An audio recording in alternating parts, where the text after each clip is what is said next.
Assalamualaikum warahmatullahi wabarakatuh. Saya Naila Zulfa Ainizahroh, NIM K4519449, Prodi Pendidikan IPA 2019 dari kelas B. Di sini saya akan menjelaskan tentang paper saya yang berjudul Pengaruh Media Pembelajaran Berbasis Microsoft PowerPoint terhadap prestasi siswa. Latar belakang: media pembelajaran merupakan salah satu sarana yang penting untuk menunjang proses pembelajaran. Maka dari itu, perlu adanya perhatian yang lebih terhadap media pembelajaran. Sebagai contoh adalah dengan mengimplikasikan teknologi ke dalam media pembelajaran. Salah satu contoh media pembelajaran modern yang paling sederhana dan mudah untuk digunakan adalah media pembelajaran berbasis Microsoft PowerPoint. Tujuan menggunakan media ini adalah agar siswa dapat lebih interaktif. Selain itu, media pembelajaran ini juga dapat lebih menarik perhatian siswa dan membuat proses pembelajaran menjadi lebih menyenangkan. Kajian teoretik, yaitu ada media pembelajaran Microsoft PowerPoint dan prestasi belajar. Media pembelajaran adalah sumber belajar yang digunakan oleh guru dalam proses belajar mengajar untuk mempermudah siswa dalam menguasai materi yang disampaikan oleh guru oleh Nugroho 2015. Kemudian Microsoft PowerPoint. Microsoft PowerPoint merupakan salah satu program dalam Microsoft Office. Microsoft PowerPoint adalah sebuah program komputer yang biasanya digunakan untuk presentasi. Microsoft PowerPoint merupakan program aplikasi yang dirancang secara khusus untuk menampilkan program multimedia. Dari Wahidah 2017. Kemudian prestasi belajar. Prestasi belajar adalah hasil pencapaian siswa yang meliputi faktor kognitif, afektif, dan psikomotorik setelah mengikuti proses pembelajaran yang diukur dengan menggunakan instrumen tes yang relevan. Kajian praktik, yaitu prestasi belajar kelas kontrol dan prestasi belajar siswa kelas eksperimen, di mana prestasi belajar siswa kelas kontrol menggunakan metode pembelajaran biasa dengan cara ceramah dan media papan tulis beserta modul. Dari praktikum yang telah dilakukan, didapatkan data dengan beberapa kelas interval, yaitu diantaranya yang pertama dengan kelas interval 30-35 mendapatkan frekuensi 7 anak dengan persentase 19,44%.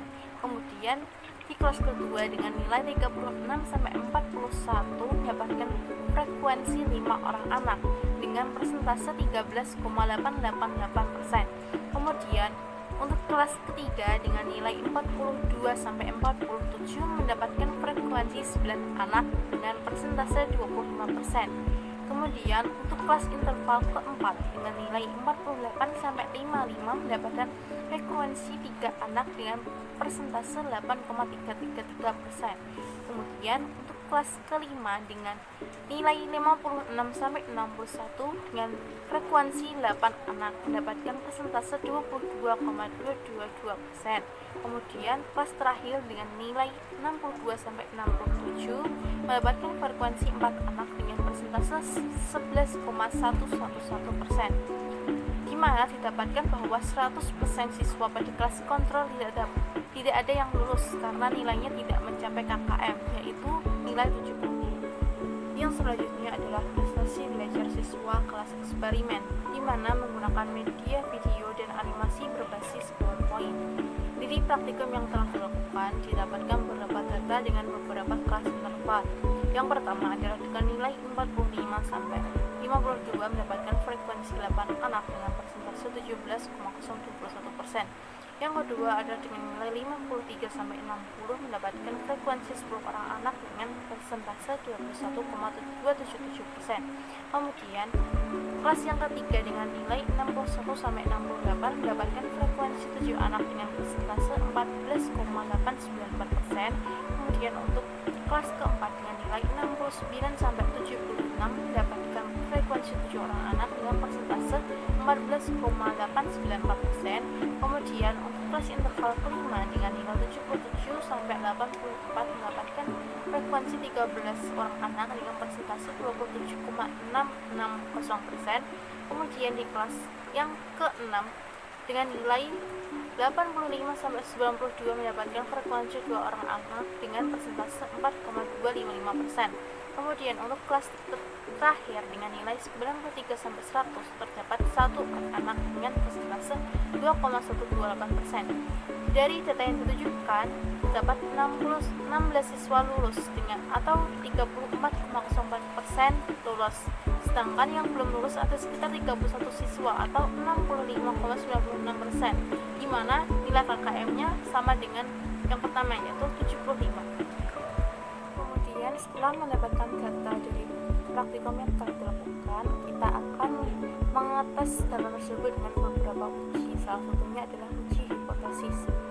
Seperti terlihat pada tabel, berdasarkan perolehan perhitungan dengan uji T sampel independen dengan taraf signifikansi 0,05, maka untuk pengujian hipotesis HO tidak ada perbedaan prestasi belajar kelas eksperimen dengan prestasi belajar kelas kontrol, dan H1 ada perbedaan prestasi belajar kelas eksperimen dengan prestasi belajar kelas kontrol.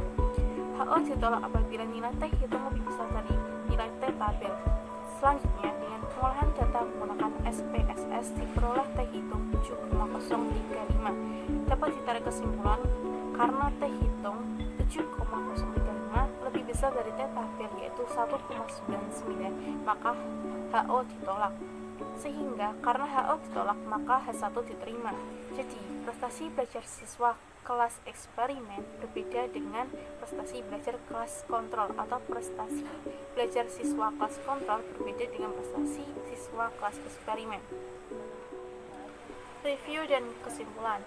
Penelitian ini menggunakan desain penelitian dengan metode randomized subject pretest post test control design yang bertujuan untuk membandingkan hasil belajar antara kelas eksperimen yang diberikan perempuan dan kelas kontrol. Sampel penelitian ini terdiri dari 4 kelas, yaitu kelas 2 TKR 1 dan 2 TKR 2 dengan 53 siswa sebagai kelas kontrol, dan 2 TKR 3 dan 2 TKR 4 dengan 58 siswa sebagai kelas eksperimen. Kelas kontrol dapat dalam pembelajarannya menggunakan strategi pembelajaran biasa dengan media berupa buku dan papan tulis, sedangkan kelas eksperimen menggunakan media pembelajaran berbasis PowerPoint dengan video dan animasi pembelajaran. Berdasarkan penjelasan dan praktikum yang diikuti, dapat diambil kesimpulan bahwa terdapat perbedaan prestasi belajar antara kelas yang menerapkan metode pembelajaran PowerPoint dan kelas yang tidak menerapkannya. Kelas yang menerapkan media pembelajaran berbasis Microsoft PowerPoint memiliki hasil prestasi belajar lebih tinggi dibandingkan dengan kelas biasa. Terima kasih.